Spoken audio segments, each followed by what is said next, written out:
বাংলাদেশের সনাতনী হিন্দু ধর্মগুরু চিন্ময় কৃষ্ণ দাসকে গ্রেপ্তারের প্রতিবাদে বুধবার সকাল থেকেই উত্তপ্ত হয়ে ওঠে কৈলাসহর মনু ল্যান্ড কাস্টমস চত্বর। সনাতনী হিন্দু সমাজের পক্ষ থেকে দল মত নির্বিশেষে সকল অংশের লোকেরা ল্যান্ড কাস্টমস চত্বরে জমায়েত হয়।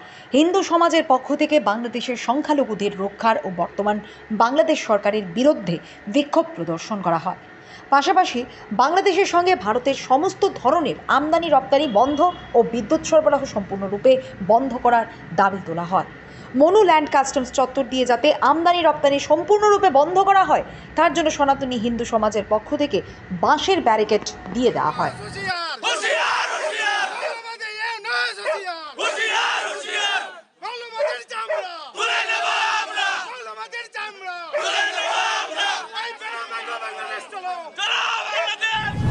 সমাজ আজকে কৈলাসহরে আমাদের যে মনু ল্যান্ড কাস্টম, সেই মনু ল্যান্ড কাস্টমে বাংলাদেশের চিন্ময় প্রভু ব্রহ্মচারীকে গ্রেপ্তার করার প্রতিবাদে আমরা বিক্ষোভ প্রদর্শন করছি।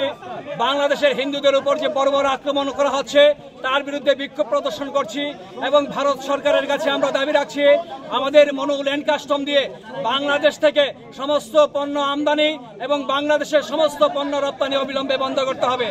এই মৌলবাদী সরকারকে কোনোভাবে সহায়তা যাতে দেওয়া না হয়, বিদ্যুৎ থেকে শুরু করে সমস্ত কিছু যাতে ছিন্ন করা হয়, বাংলাদেশের সাথে সমস্ত কূটনৈতিক সম্পর্ক ছিন্ন করবার জন্য আমরা সনাতনী সমাজের পক্ষ থেকে আমরা ভারত সরকারের কাছে, ভারতবর্ষের সনাতনী অংশের মানুষের স্বার্থে যে সরকারটা কাজ করছে, ভারতবর্ষের মোদীর নেতৃত্বে সেই সরকারের কাছে আমরা সমস্ত সনাতনী অংশের মানুষের পক্ষ থেকে আমরা আহ্বান রাখছি, আমরা আবেদন রাখছি, আমরা বিক্ষোভ প্রদর্শন করছি।